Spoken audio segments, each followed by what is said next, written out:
Hi, Lisa, here on my home studio podcast.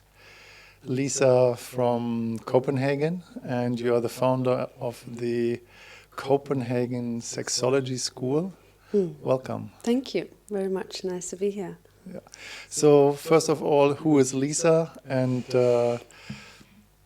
tell us.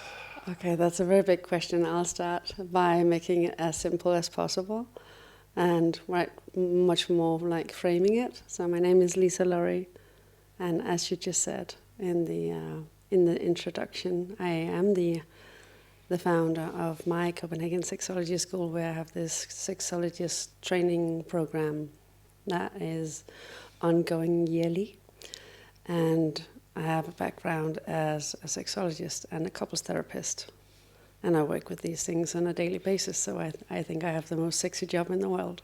Yeah, I can imagine, because I have a similar job. Yeah, you do. So we are colleagues quite deep in the terms of the description. Yeah. So what brought you to this work? What keeps you going? What makes you so passionate about it?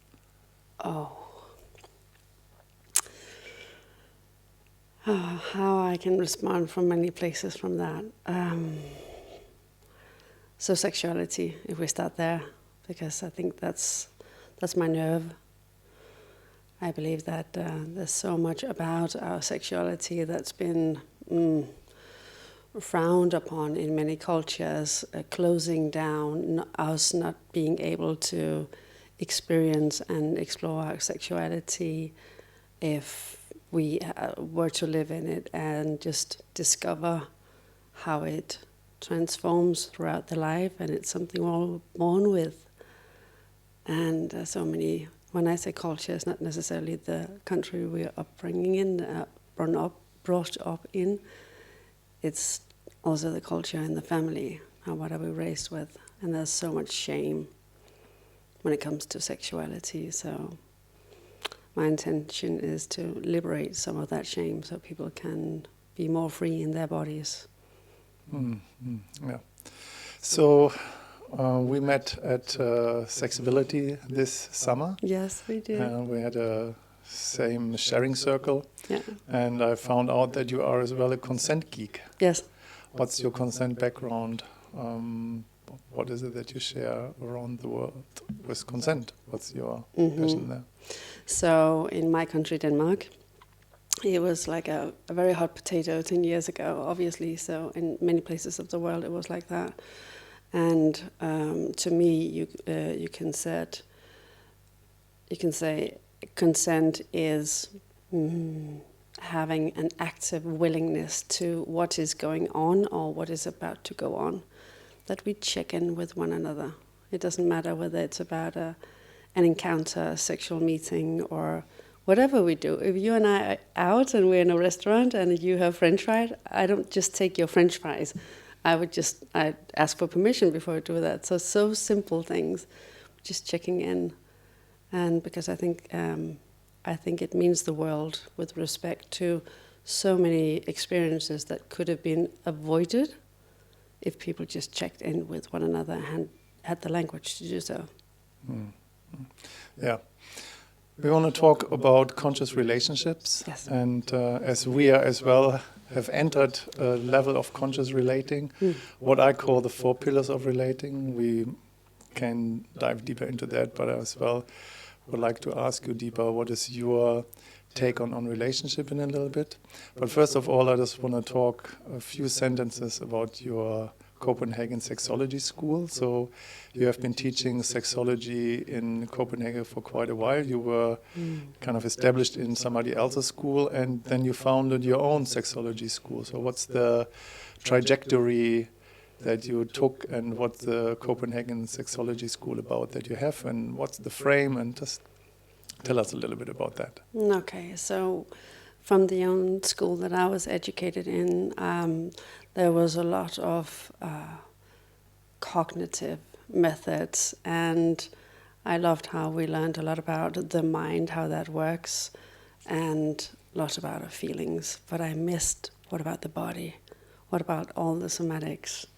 And where's the soul? So for me, I in order to establish something that I feel is more holistic as the whole human being, I wanted to add that to mine. So it's you talked about 4 pillars in relating. My school is 5 pillars, whereas it's mind, it's feelings, it's body, it's soul, and it's dharma. So how do we live our life purpose? Or if we want to do this as a line of business, how do we succeed with that?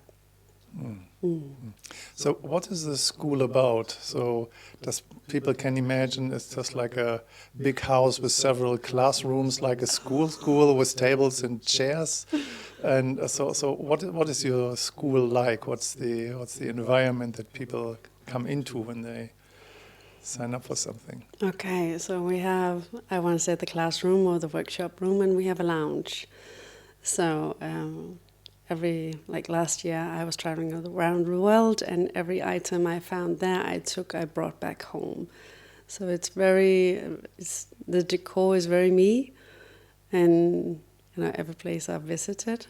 And the classroom, people would sit on chairs in a circle, or in like a half moon, looking at the teacher, and that takes about 4 or 5 minutes before I say, whatever it takes for you to be sitting very comfortable, please do that. Please take care of your bodies.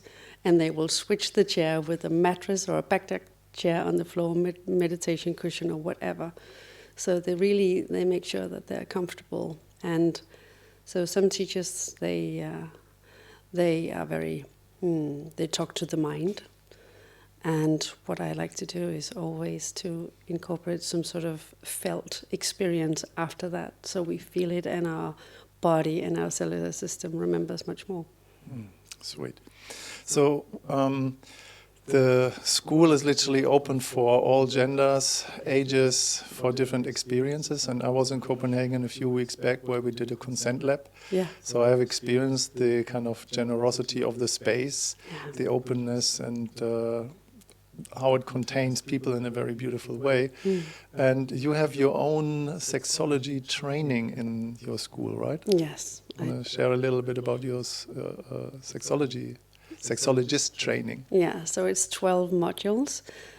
This time round, it's every single month. And my students knew that this would be intense. I think it's a bit too intense, because besides these modules, they have to do a lot of case studies, a lot of their own therapy, and there's a lot of books to read. So besides that, most of them have families and jobs and kids and these things. So from June, it's every second month for 2 years. So there's time enough to integrate everything they've learned and their own process as well. So you just did last weekend, before you came here to Stockholm, you did your 5th module. What was it about? Oh, it was very intense. It was about setting boundaries and guilt and shame, a nervous system, and loss and grief.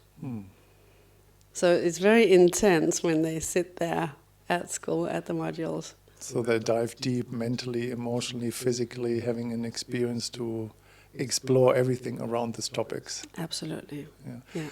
What else are other models beside your 5th models? What else does people learn? Just like given kind of an arc. So what is it that people sign up for when they come to your school? Learning about human beings, how we function, and how we dysfunction, and what we grew up with. And so it becomes very clear for the people that all the things that they brought with them, they learn very much not to be trapped in their emotions, but see a bit from outside. So, okay, I see. This is a strategy that's going on. This was a really nice coping mechanism when I was 5 years old, and apparently it became a way of being in life, and I'm still doing that, and I'm 45, or how old they are, and so they see that this is actually more of a burden than something that is working for them. So, first thing is that we see it, and then we have the capacity to change if we want to. Yeah, nice. So we can dive deeper into that in a little bit. But you have as well other workshops in your space. For example, Kissing Volume 1, Volume 2, and Volume 3. Yeah. And we have your kissing cards here. Yes. So Tell us a little bit about the kissing cards, what's the Kissing Volume Workshop 1, and we are about, and that's as well why you're here, not only that, but to create an online course for people that they can actually access that themselves as an online version. Just want to show that. All right. So these are the kiss cards. It's a deck of cards, and I've been doing these workshops for years around in Europe. And so a while back, some years ago, there were participants who said it was really fun to join this workshop and sit there with my beloved and go on a deep journey with them, enhancing intimacy for 3 hours, not considering everything else in life, just going deep with that partner. And then they said we wanted to continue when we got back home, but we don't remember half of the different kinds. So I made a deck of cards where there are 50 ways of kissing one another. Where is the description? 50. And there are more, Matt. Yeah.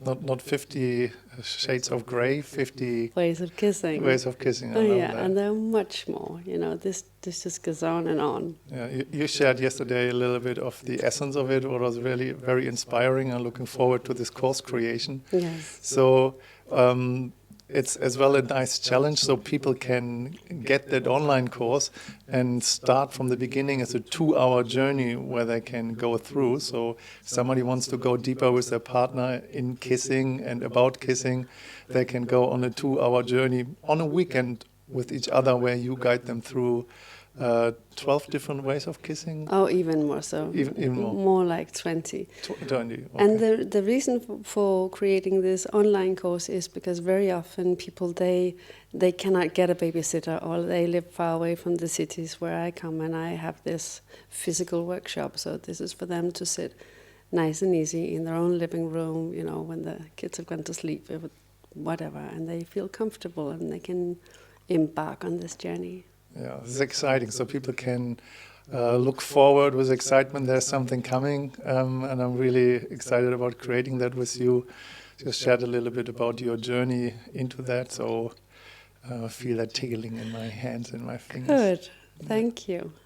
And there is more to come. So you have, as a relationship geek, yes, as a sexology geek, yeah, as a geek of connection, of relating, of intimacy. You have a New Year's retreat coming up that is pretty much about relationship to some degree, to life. So tell us a little bit more about that. What's coming up there at the year retreat? So this is the 3rd year in a row that there's a New Year's retreat of 3 days. And I want to say this is about the most important relation we have in life, and that's ourselves. So the content is very much about how do you relate to you in comparison to other people. And the theme is sexuality. So it's not going to be like a juicy sex party, but it's a theme of sexuality where we dive into discovery, healing, and celebration of sexuality with like-minded people in the room for 3 days.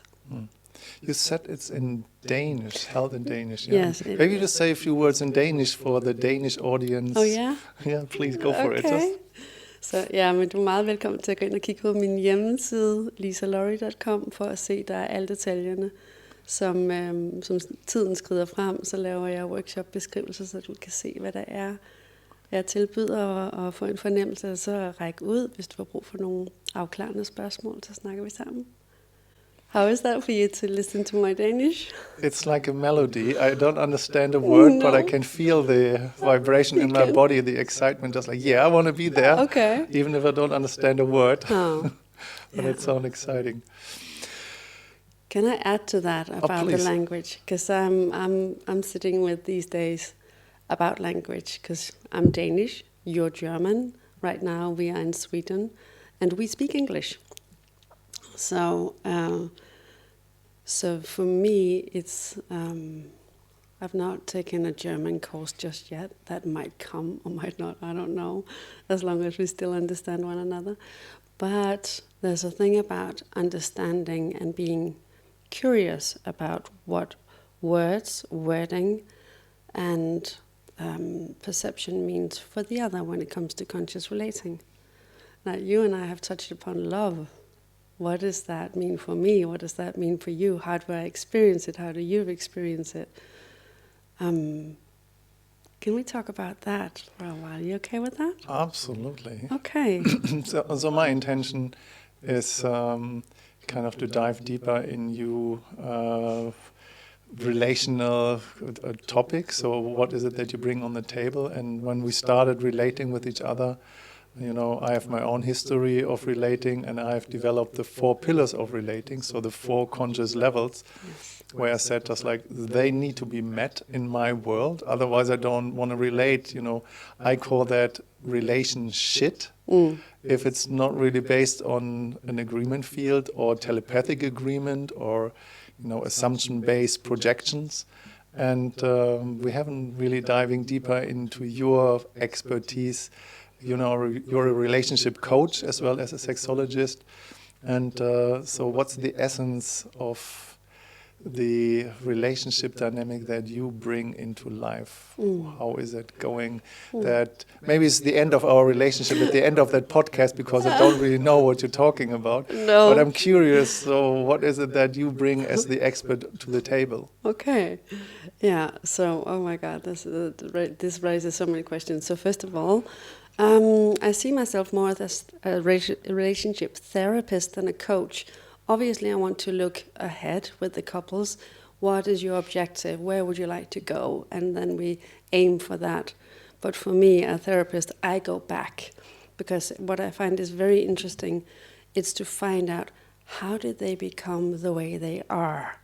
What are these persons carrying with them as they come into clinic, as they come into this therapy with me? And what I see very often is people pointing outwards, like, you are to blame for this. And when they have a fight or quarrel or disagreement of some sort, they could look at their partner as the partner is the enemy.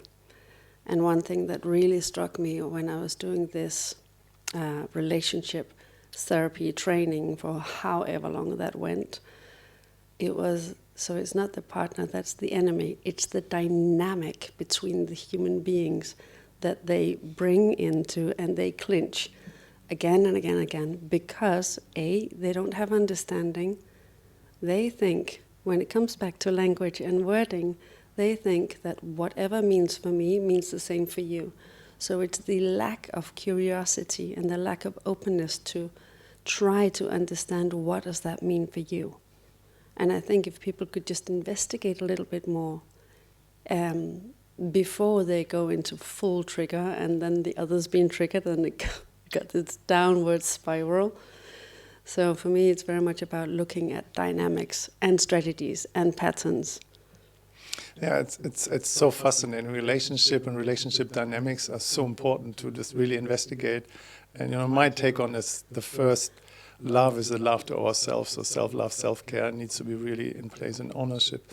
But what I want to look at is, and everybody knows that when we just meet our spouse, or just we meet our love, our soulmate, in the beginning, everything is just like, hallelujah, the romantic dream, happy ever after, romance in totality, Walt Disney kind of idea of the prince and the princess,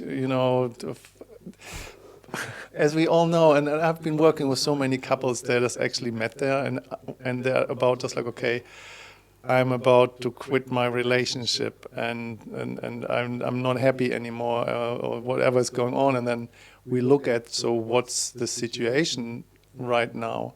And when you just look back, when you met, would you like to reinvent what brought you together in the first place?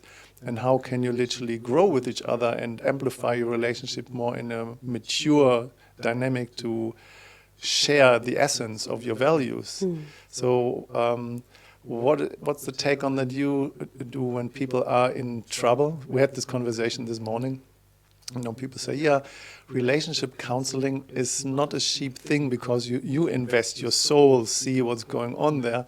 And then you said, yeah, do you have any idea how much it costs when you go through a divorce? Yeah. It's like, how about you just reinvent where you started from, and then you just build up where you are now and create a new asset of connection. Yes, absolutely. So what's your take on that one? Well, so a lot of people, they actually come in therapy early on, like when they've been together 3 or 4 months, when they are still in love, and all these hormones are bubbling in their bodies. But they are, because they are conscious people, they want to look at whatever they bring in that might be something that would unfold between the two of them. And I find that not only courageous, but very adult, very mature to realize that we bring something with us. And then also, when I hear you talking about this Disney and forever after, you can fall crazy in love and you can fall calm in love.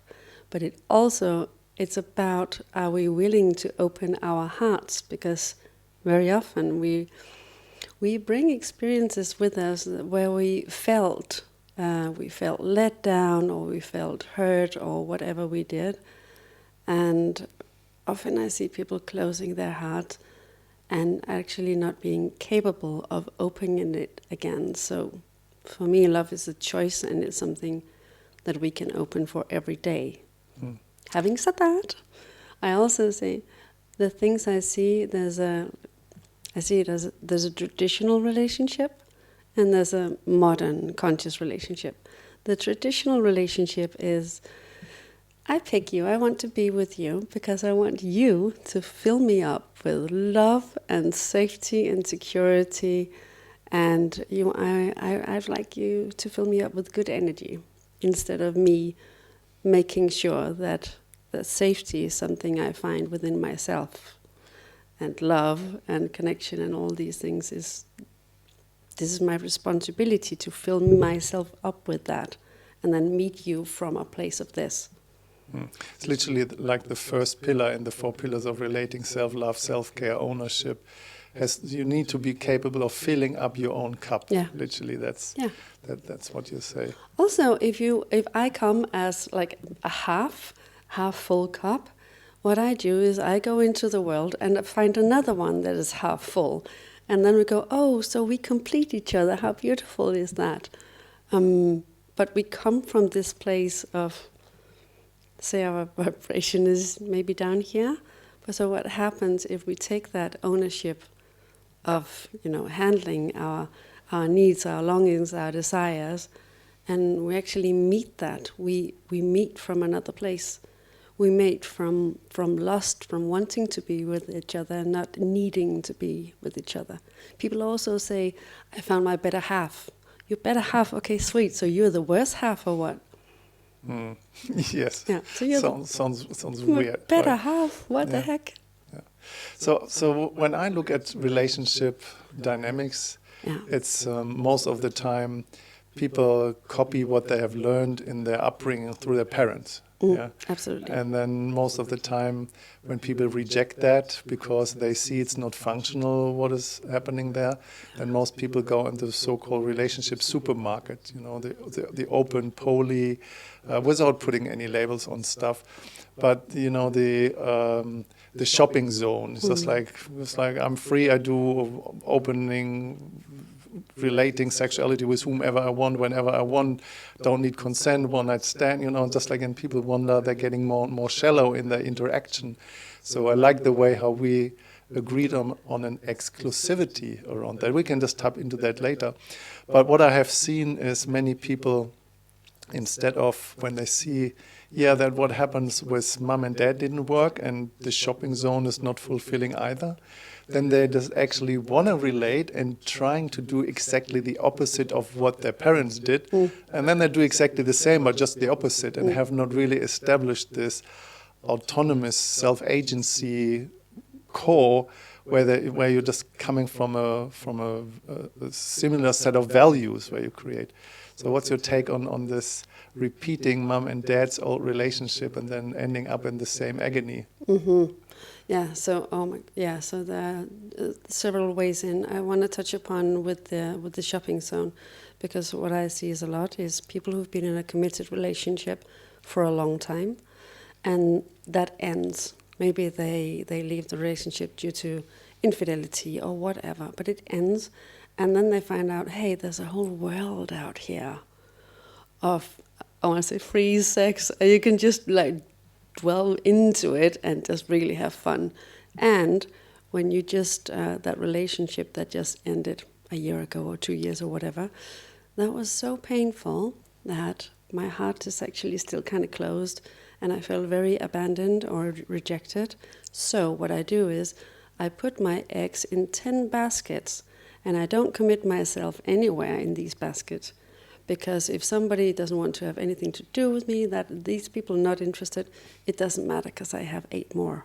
So I don't have to invest or open my heart into this exclusivity of one deep connection. And that's a absolutely amazing strategy if you have rejection as a childhood trauma. Just keep on doing that and see how it takes you in life. Very often there's a lot of suffering connected to that as well. Yeah. You just said one piece of that, so putting 10 eggs in 10 different baskets and not being committed. So my take on that is, this is where I see most people doing the biggest mistake when they relate. They are committed to the other person. They're committed to their values. They're committed to them and give their power to their partner. So I have just a couple I'm working with where he said to me, she gave me permission on a workshop to have sex with other women. So it's just like, oh, so she can give you permission. So, or she cannot give you permission. What is with your own value? So I say that very clearly, instead of, giving the commitment to the other. I'm committed to you. Now I am committed to the values I want to relate with, and I give you access to my values. Yeah. So then you can check, hey, am I walking my talk? Am I actually in alignment with my values? And I need to know what are your values, and then between that values, there's like a space where some magic can come through, where we can create, projects, whatever they are. It can be traveling a house, creating a course or whatever. Yeah. So how do you feel about this? This commitment to the other person, or being committed to your own values, then you meet in the essence of your values. I like that you take this up, because this was actually a thing for me regarding to you, about the commitment. Because when you said that the first time, I said, like, what? So will you not commit to this or me? And so what I hear when I hear you talking about that, and with this couple where she gave him permission to have sex with another, what I hear that is underlying this is they have a relationship frame, and she adjusted that frame and allowed more freedom in a conscious way. So his world just became bigger. I don't know how it turned out. I wasn't part of that, so adjusting the frame. So for me, and this is why I'm so interested I'm learning a new language. Your language, as what is commitment to you and what does it mean to me. So for me, commitment is honoring the frame we have for the relation we have. And I think actually we're talking about the same, but for me it's like when I say I do this, or this is the frame of what does exclusivity mean for me, I honor that. I don't go over that, and I meet my boundary for that. I think maybe long before you meet yours, because I don't want to put myself in a lot of situations where I go like, oh no, temptation is all around all the time.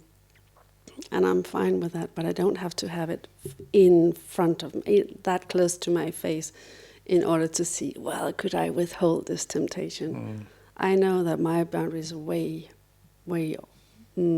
further away, like, no. Am I answering your question? Yeah, it's everybody has to declare their own values when they relate, and then based on that declaration, you just need to make steps. But the idea is not being committed to the other person's value, being committed to my own value. And for example, one of my relationship values is exclusivity when it comes to intercourse and exchange of bodily fluids. Having done the shopping zone, excessively, knowing that, it doesn't give me any depth if I put all my eggs in 10 baskets or 2 baskets.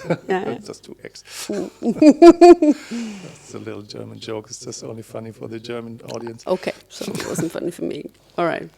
But the essence is being committed to my values, and you're committed to your values, and I need to know what your values are. So you need to declare your values you want to live for, and I need to declare the values I want to live for, and that's where we meet, and that's where the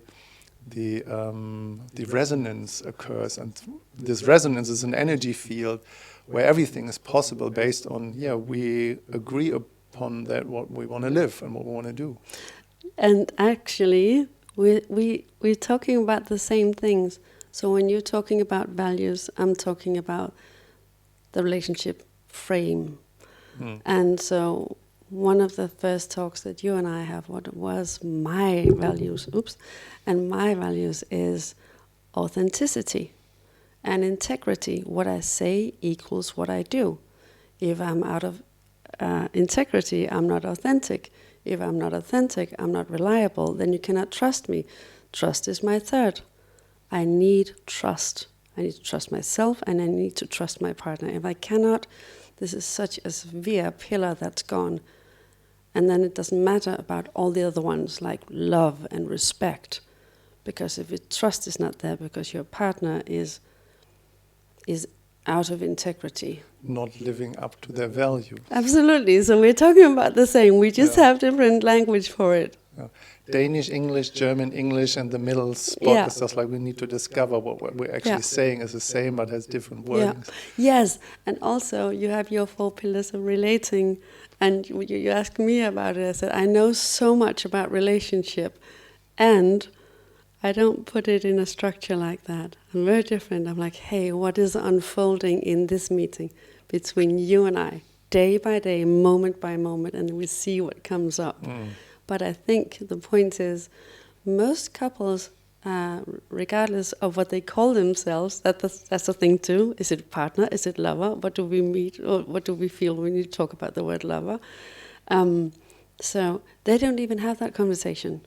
They have no idea what the values are in a relationship. And there are different kinds of values for people. My work values are different than my relationship values. So my work values would be something about being stable, that you can trust I'm always there to meet up at that certain point. So it's different, and you have to have some sort of same values in a relationship. Otherwise, it doesn't work. Yeah, this is, so crazy. So people have this, as you said that in the beginning, different ideas what relationships should look like, and then they are madly in love, the hormones going crazy, and then they're just like having a child and getting married, and then they're signing in front of, the counselor or, a contract, a marriage contract. But, this kind of interpersonal or transpersonal, the spiritual journey, where is that going? What we are doing here, are we in alignment? Is there a synchronicity about who we are as human beings, where we are personally, emotionally, physically, with all these values that we have? If they are not declared, it's just like your relationship is about to go south. It will end if you don't evolve in this dynamic. Absolutely. And also here, because you said the child first and then the marriage, I hear sometimes that people say, I don't want to get married. I don't want that kind of commitment. But you just have a child. And you can't come back from that. You put another human into the world, you will be connected from this point on. You have to relate to this human being that you got the child with for many, many years to come. Sometimes people, they think I found a very big love of my life, and both have the longing or the idea, the wish to become married, and then maybe it works out for years, maybe it doesn't. But with children, for me, it's a way bigger commitment. Yeah, it's a completely different depth to children in a relationship. And this is why I try to say, brother, sister, lover dynamics. In the moment we have intercourse, exchange of bodily fluids, the dynamic of procreation can come in. And you just need to consider that. And are you consciously planning offspring? Or is it an accident? Or is that you just trial and error? Or you cannot contain yourself? Or you actually have not really the competency in your emotional or physical body about the ejaculatory choice as a man, for example? Or as a woman, do you need the man having an orgasm for your own gratification, that you are attractive enough? All these kind of themes coming in as a sexology. Absolutely. I guess as well, right? Yeah. Let's touch upon that. Yeah. Shall we do it? Yeah, because I hear it so much that there's a lot of inner pressure for many men about ejaculation, about coming, about reaching orgasm for themselves or for the partner that they're with, and they can feel that there's an intention for the partner. I don't care if it's a man or woman or whomever, but they feel this pressure, like, I want you to come now, and then nothing happens, obviously, because there's such a pressure from inside both ways. Will you touch upon that? Yeah, it's an interesting dynamic. So I had recently my friend and colleague Lorenzo here on the podcast, sitting here where I'm sitting. And he's setting one interesting sentence. So I educate men in edging. I show them how to master the ejaculatory choice and being in connection with their emotional, physical body and creating a spiritual journey, mastering the edge, when it comes to the point of no return. And, and we have a similar dynamic where we just going, you activate your hands, the sensory inflow to feel more. And because if your hand will able to feel more, your genitals will able to feel more, you become more present about the sensation in your skin. And with eye contact, you actually have the access point into somebody else's soul in their heart, and you just create this feedback loop. And then he said, are you insane? Because most men, they're living, their life in duty and obligation. They're just working, 9 to 5, or they have 2 jobs, and they're actually on the edge of their capacity, and they don't want to feel more, they want to feel less. And they need the ejaculation because the only thing they have to numbing themselves down to go to sleep. Yeah. It's a Or sleeping pill. The sleeping pill. Or they're watching pornography to exclude their intimacy out of their own bedroom somewhere where they observe other people being intimate by avoiding not being intimate with your partner anymore. They're probably watching more porn than actually having sexual encounter with their partners. So that said, it's a hard take on for most men actually to say, yes, I just want to feel more, and that means I just need to go through everything that comes up when I feel more, as well the pain and the uncertainties, the insecurities, the vulnerabilities, and the so-called negative feeling. They are just feelings, sadness, anger, grief, pain, all that stuff. So what's your take on that from a woman's perspective? Well, I think that people, regardless of gender, they numb themselves out for so many different reasons. One is like a lot of masturbation, because it will give us all the good hormones like dopamine, all these things rushing out through our bodies, and we can get attached to that, to not feeling. But people numb themselves out for so many reasons. I think that you said it initially. A lot of women, they think, if I cannot get my man to come, they take it inwards. I'm not sexy enough, I'm not hot enough, he's not interested in me anymore. And they are, I want to say working. I don't care whether it's I want to say blowjob, handjob, job, just having the word job in that. I don't know whether it came from sex workers back in the days, but it's not, you take something that could be an absolute... cosmic lolly. Cosmic lollycock. Yeah. And you it becomes a job, and they just want it over with. And you can, when I talk to a lot of people, that's what they say. It's, their wrist starts to hurt. and they lose the intimacy and the connection in it because they want a certain outcome. So about the edging, because maybe some of these listeners don't really know what that is. You teach these things, don't you? Yeah, To a lot of people. I can say a few words about that, Please. what that journey is about. It's from a kind of old tantric perspective, the so-called start-stop method. So it has been used for men with premature ejaculation to teach, you just go consciously, slowly towards the point of no return. And when you start to notice you're getting closer, you just stop and you just relax back into your body. And the entire edging journey is just based on two main factors, and one of them is the sensory inflow needs to be open, because you need to feel your genitals as a man, your penis, because if you can feel your genitals while you're making love, your woman will perceive your penis inside as very present, because you can feel yourself, and women can feel that you can feel yourself and them at the same time. And that in itself is already half the rent, and then sound, breath, movement, it's just all different features in the body comes to it. But what most men do wrong through their entire life, and I have done that as well, and many men are stuck in the kind of old Mandakshir Kegeling teaching about their learning to squeeze and contract their pelvic floor.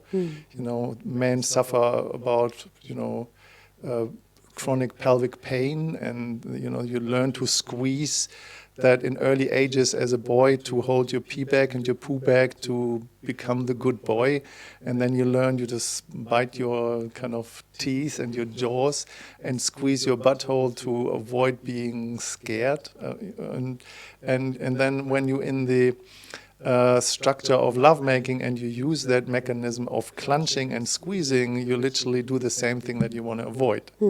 And then you actually wonder why you're falling off the edge. So it's a de-armoring practice to get this tension out of the physical tissue, and then kind of reset the nervous system from contraction into expansion, like women do when they give birth. Yeah. So every woman can give orgasmic birth, but a woman can't give birth if she's clenching. And this is from us men the same. So we need to learn to relax and to expand. And when this happens in lovemaking, edging becomes a spiritual journey, because there is no limitation in time. You just edge as much as you love, and as much as you choose with each other. You have this infinite connection, and the sexual relationship, and this is my experience, starts there, or continues there where you started when you fell in love back then, when the spark kind of flipped over, and then just like, oh, you can't get enough of each other. Yeah, this is where you go back into. And when you start a relationship with that, you only can go higher, and the transformative potential is just infinite. So that's my take on specifically for men and the journey that I provide. And tell me about the edge. How does it to be on the edge? Some men experience their climax as the 3 to 5 second, it calls in French le petit mort, the little death. And they think that this is the climax of sexuality, is the orgasm, this moment. But when you just really feel into your own body as a man, and as a woman, I can't tell, only from the outside, but feeling in your body as a man, it's not the moment when you come, it's just this very short before the coming, when the arousal, the turn on is so high, your body is just really in a frequency, in this vibration. And this is where the edge is to the point of no return. And it's, a little bit like as when it's really, really horny and it's really, really intense and really beautiful. It's just like as if you can push a pause button, and then the energy continues to go, but it doesn't explode in a climax. It just like overwashes you from behind. You have this physical sensations of, goosebumps, and your body starts moving, and you have this overwhelming, beautiful expression of joy and pleasure in your body. And that can go on for a while, and it comes and goes in waves, and it, you can really dive into, when you push that pause button for 5 minutes, an orgasmic state, that is instead of 3 to 5 seconds. But the depth of edging, when the energy goes into these waves up and down, you ride the edges of waves. So you actually ride on orgasmic waves in a continuum. But the depth that happens is an extreme deep experience of peace and the void, Some men feel overwhelming love, the beauty of the sensation. I call that the liquid light transmission. Yeah. But my experience as a man is just like I drop into this deep space of just like, the infinite beauty of isness. And that in connection, there's nowhere else to go. There's nothing else to do. There's nothing to get. It's just like the compression of presence and isness in infinite, and knowing how to access that by choice. No, that's what lovemaking is about for me. Yeah, pretty much. Yeah. I've 2 or 3 more things I just would like to look at. Yes, but I'm not done with this. Not done with it. Give me a second. Please. Here. Yes, because in lovemaking there's also this, I will find the edge and I will fuck you there.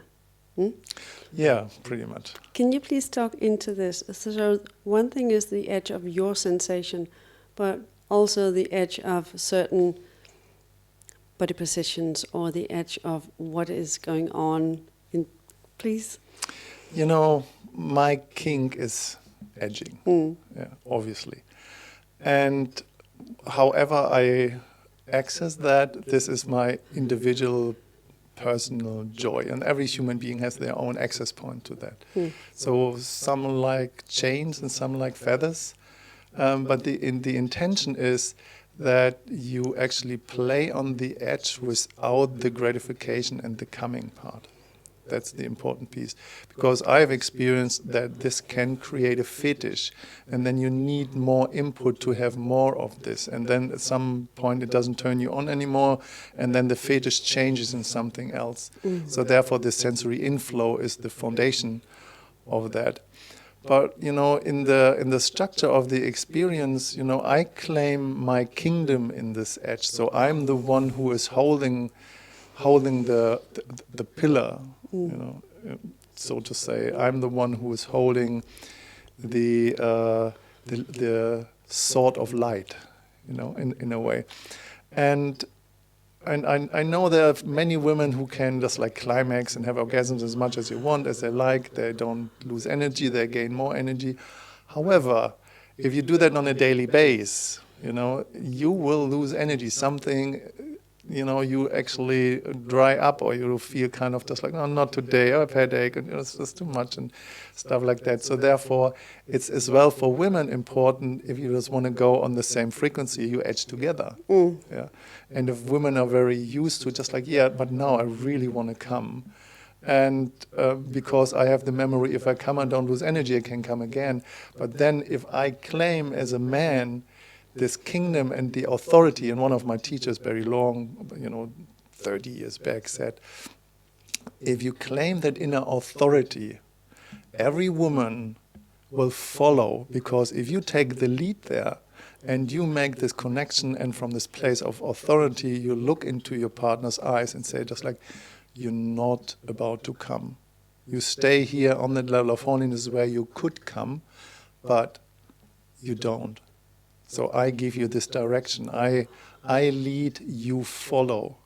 And we do that for the intention and the purpose to edge together on this orgasmic state. So literally I can feel the orgasm rising up on my penis, on my cock, on my lingam, and feel this energetic expansion of your womb, of your vulva, just like having the throbbing experience, and you could easily come there.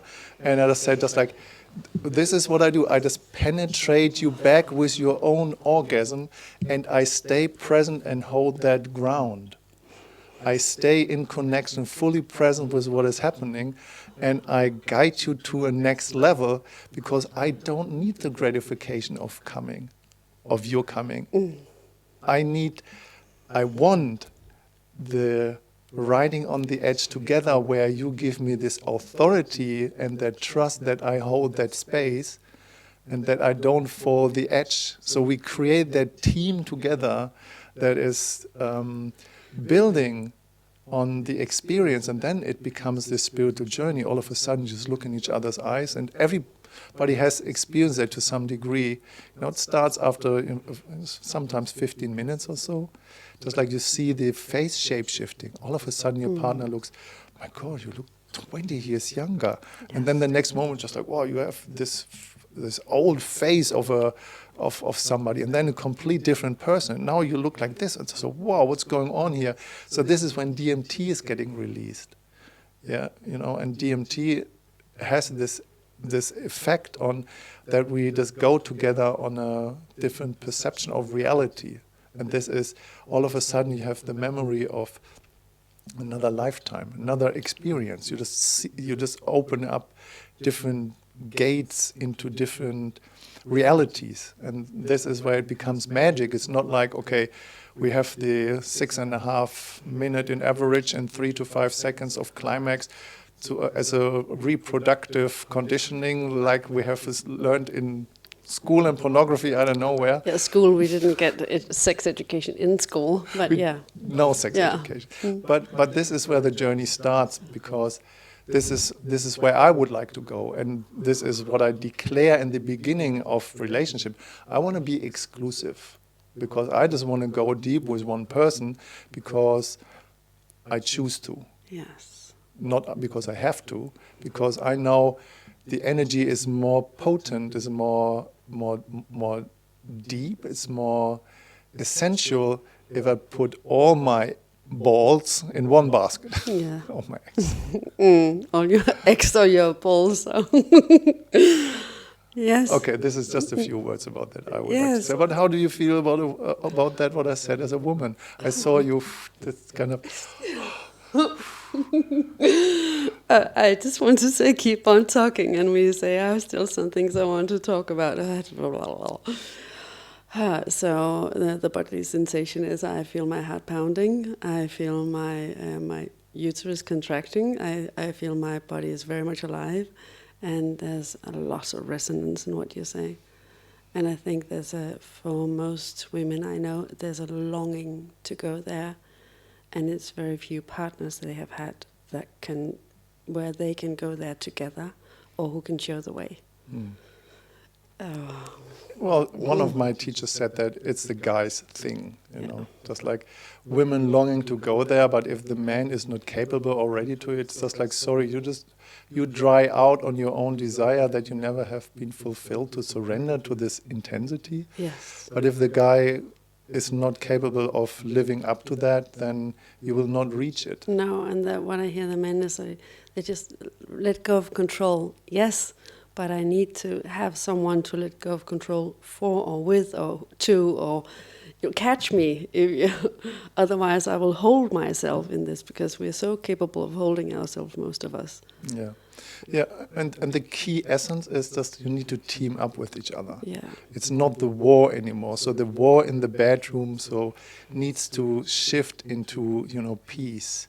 So it needs to shift in lovemaking. It needs to shift in, hey, we want to thrive together, and we team up, we co-create. Yeah. We don't compete with each other. There's not me coming first and then you, or make you come and then I. No, it's just like you just actually arrive and you edge together. You play in the garden and you just enjoy the paradise together. And and there is no, when you're done, you just like pick a flower and then you run out and make a mess out of the garden. It's just like, no, you honor the garden. This Garden Eden, this little paradise that you can create together. And you just nourish the flowers and the animals and the entire beauty of nature, and then with love and honor and respect, you just retreat slowly out of the garden the way as you have been entered the garden, you know, and physically, would you please touch upon that? Not physically, I'm sorry. But this is something you can touch on. Yes, because very often, so let's say, I think I touched upon it last time we had a podcast together, say male sexuality is there's a start, a middle, and ending. Female sexuality, there's no start, middle, or ending. It's a mystery. We're diving into something we don't know. We're opening and we're expanding with our partner in what's going on inside of our bodies and the space between us. And so if we have dived into this mystery together of eroticism and the feminine has opened, you know, and the man is done, he ejaculated and he just retreats like that, we can lie there just, hey, and we feel so abandoned.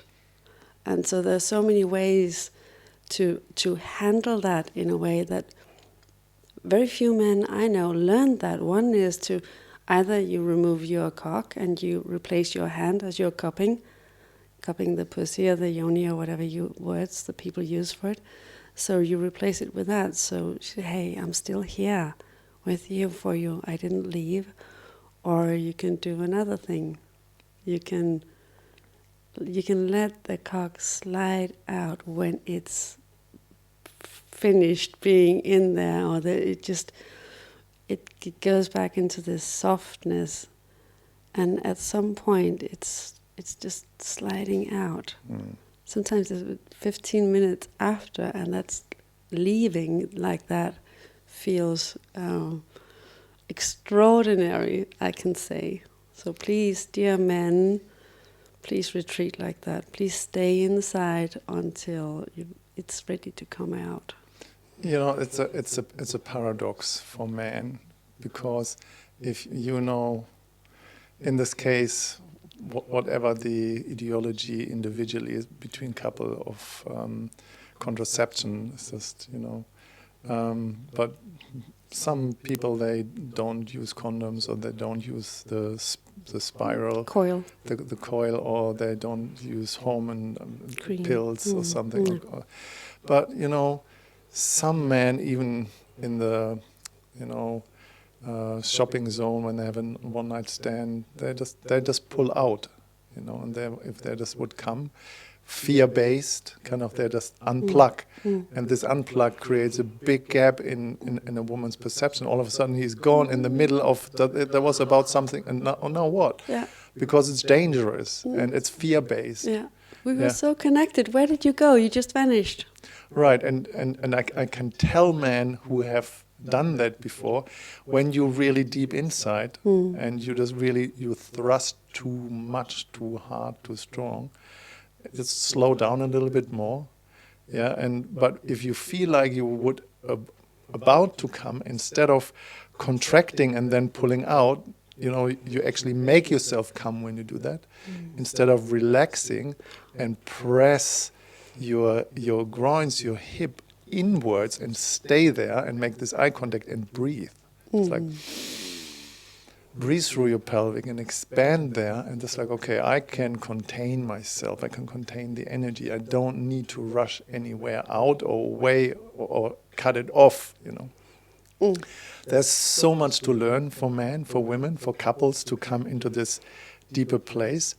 But I would like to touch on one more topic, and that's the relating dynamics, you know, when it comes to communication and being communicative. And the structure about the 3 different layers of communication that most people get utterly wrong when they relate. So the first one is the exchange of information. The second one, personal stories, feelings, emotions, I feel such and such. But the third one is the important part, the relating dynamics. Oh, you feel such and such? Yeah, I'm with you. I stay with you. I can be with you, what you feel when you share what's going on. But most people, they have this, somebody's sharing their personal experience, and in the second layer, and instead of getting in the third layer and being met how you feel, most people go back on the first layer of exchange of information where they just want to fix and repair somebody. It's like, oh, you feel that? Maybe you just need to, we can do fix here and heal that and do this and this and that, and then the person doesn't feel met. Please be concrete. Find a concrete example, because it's easier for the listeners. As a concrete example is if I would say to you, this morning I just needed to get up and just felt a little bit awkward about the time because I was a little bit late, and so I share a personal story and the information. And if you would go on the third layer of communication, you would say, yeah, I can relate to that. That must feel really difficult, just like missing the time. And yeah, and how do you feel about that? So what have you done? What's your experience further? So you just relate with the person's experience. That's what I call empathy. You have an empathetic sharing on the third level. But if you would go back on the first level, just like, don't be scared. This is not, just like this very easy thing to a solution to that, just like you just set the alarm and then you don't feel all this kind of stuff. Oh, you're not being hurt here at all. Yeah, and this is what most men do. They're just going on the first level of information and reparation. They want to fix a problem instead of being with the person where they are with. Can I add a thing to that? Yeah, this is exactly how do you deal as a sexologist, as a relationship coach? How do you deal with this dynamic of communication and connection with people? So one thing is, it's invalidating people's feelings. Absolutely. Because now with the example that you gave, maybe there was not so many feelings attached to it, but there might as well been. It's like, I'm scared right now. There's no need to be scared. I'm in despair. I'm in doubt. No need for that. Or so one thing is invalidating how the person feels, and that ends up very often with the person feels wrong and they feel ashamed because they feel that they shouldn't have these emotions or feelings. They were just being told that there was no reason for that. Another thing is gaslighting in a relationship, when one party goes, there's something off here. I feel, my intuition tells me there's something off. And maybe there is, because energy doesn't lie, but human beings often do, and there's something at stake. So I think a thing like gaslighting is so awful, because people do this, they would gaslight and say, no, nothing is going on, it's just in your mind. You just, maybe you're just extremely jealous, or you're seeing things. It's just it's you seeing things. You shouldn't be so insecure. And then later on, it turns out there was something wrong. And the thing, what it teaches us is that we cannot trust our intuition, and it works very bad for our self-esteem. We start to mistrust all the sensations that the body is telling us, all the signals, all the feelings which come with a piece of information. So what you're touching upon is three different things, but I think with the communication there are many different layers also. One is the informative level, like piece of information, are you picking up the kids or should I? And then we're looking into the future as, so where do you want to go travel on vacation in 2 months, my darling? And then the deeper conversations. And this is what I think people tend to lose by time. In the beginning, when they're very interested and curious about each other, they have these very deep conversations. I want to I want to get to know you. How has it been for you previously? Tell me about the big loves of your life. And then after a year, they go like, I don't want to hear about Marianne again, or whoever it is. Like, do you really have to talk to her about that again? So people start to lose their curiosity. And when it comes back to your concrete example, there is we're not being met. So if we could if we could replace the solutions with curiosity. What is it really about? What's lying underneath? What does that do to you? How do you feel? What do you need? Then very often they would come to something, I just need to be heard. I just need to share that. I don't necessarily have to be met, or I don't have to have you stealing the story of how you all also got up late one point and what it did to you. I'm just sharing how it is. And very often I think people are off a better place if you say that from the start, from the get-go. Right now I have something to share. I don't need advice. I just need someone to share this with. Please, can you just listen and be with me for 5 minutes? There's a really classical sketch video on YouTube about the nail in the head. Have you seen that? No. It's like it's a story where she has a nail in her head, and then he sits in front of her on the sofa, and she said just like, "Oh my God, I have this sensation, and this is just like something is poking, and it's really painful." And then he said to her, "Yeah, you have. Don't. No. Just listen to me. Listen and hear to my feelings." And then he said, "Yeah." And then she said, "Just like it's just like like a splinter in my head, and it's really painful sometimes." Mm-hmm. And then he said, "Yeah." And then she said, "You do it again." Mm. And then she said, "Okay, I stop. Just I listen. And I said, "Please, thank you." And then she said again, "It's this. It's just like I just want to kind of as if I want to pull something out, but I can't really access it. It's so dangerous."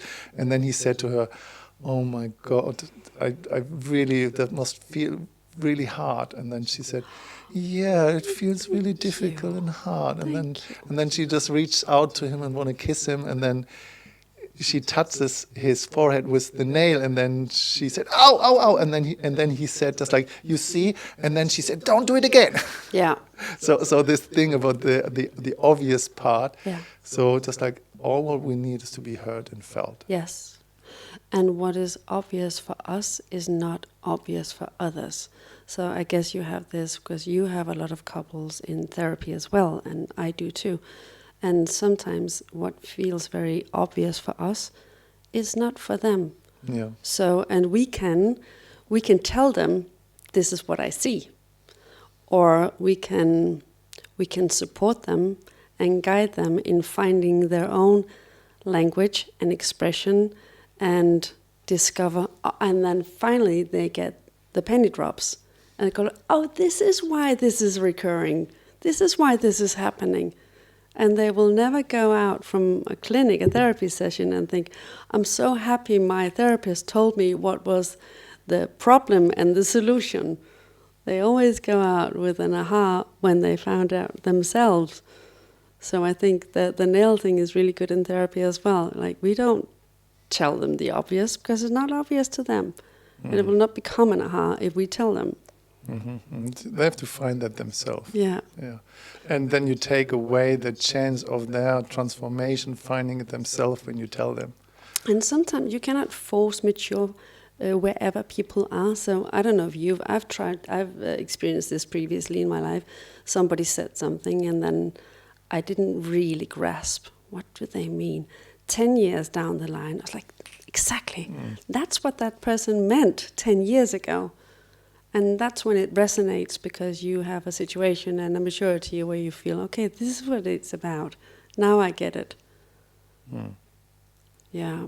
I don't have time for online sessions these days, but you have a lot of people coming to you still. Yeah, you have a capacity for that still?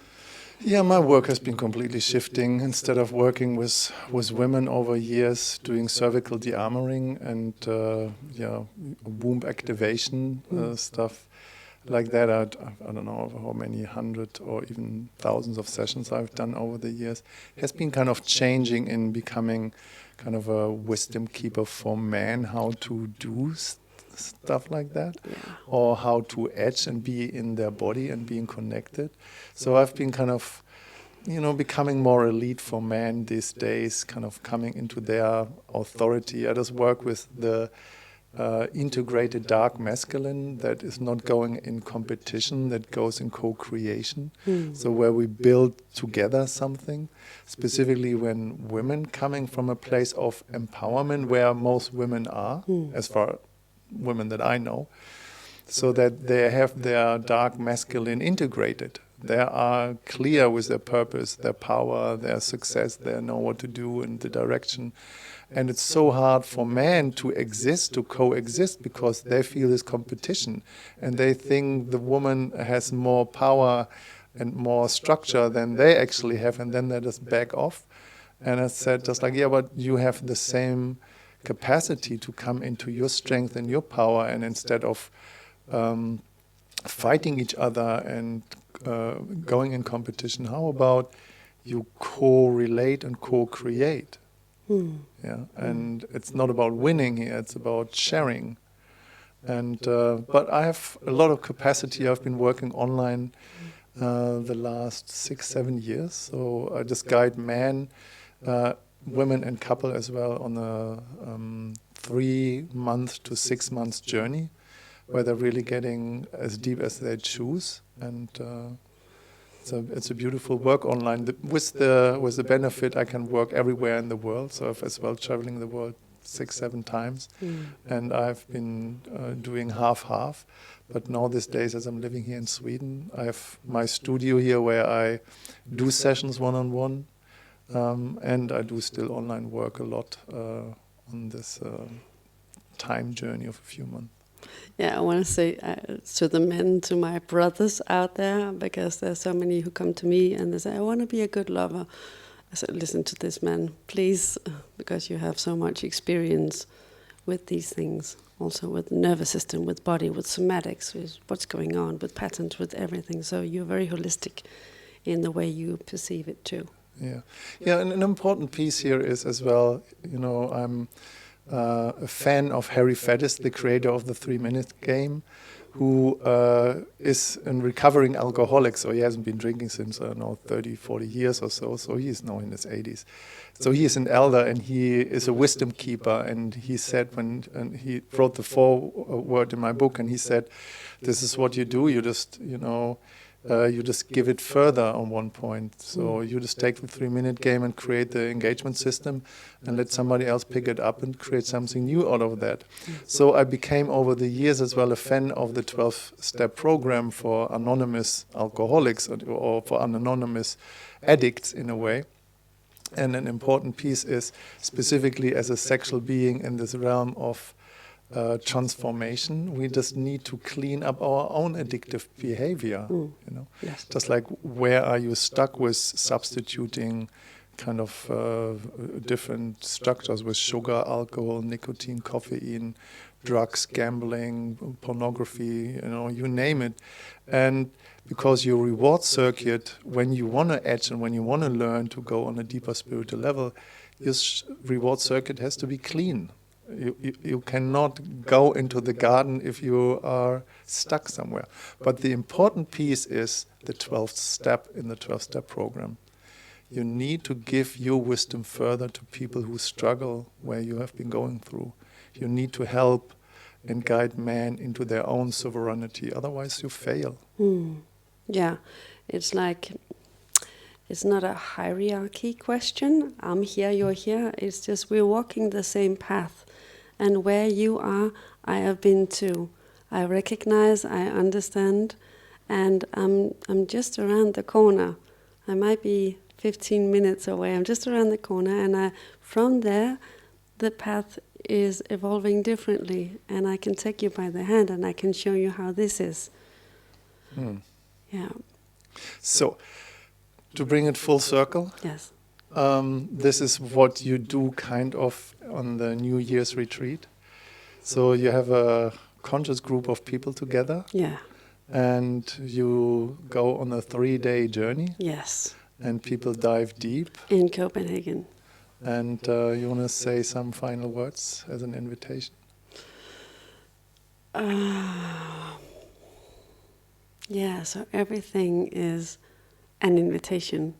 And I'm going to repeat that again and again and again, because what makes me feel safe as a facilitator is you taking care of your needs and boundaries again, over and over, opting in, opting out, being truthful and authentic to whatever feels good and right for you. And sometimes people are opting out of a an exercise, because they want to sit by the sideline and go like, okay, I can actually do this. And then it's always about choice. And then they can opt in again when they feel safe. So I think safety is key here in everything we do, and especially when it comes to sexuality. Mm. You still have a few spots left, when I remember that right? Yes, right now, what date is it today? The 10th of December, I think, right now when we are making this podcast. I have some spots left. I have like 15 left right now. Usually it sells out. Yeah, okay. So everybody out there, just jump on. If you're in Copenhagen or close to Copenhagen, is an amazing facilitator, has an amazing background, knowledge, wisdom, and if you're a couple, just like set a new intention for the next year and find some truth. And any last words for you? Anything you want to say to the listeners, Matt? Yes, the important piece is that you're never too old. You're never too have the wrong body shape or color skin or anything else. You have to start somehow, somewhere, and there's always a good access point, and find out what resonates with you and start the journey. Oh. Yeah. Thank you. Thank you so much for being here today in this podcast, and let the world love itself. Absolutely. Thank you, Matt, for having me. Thank you.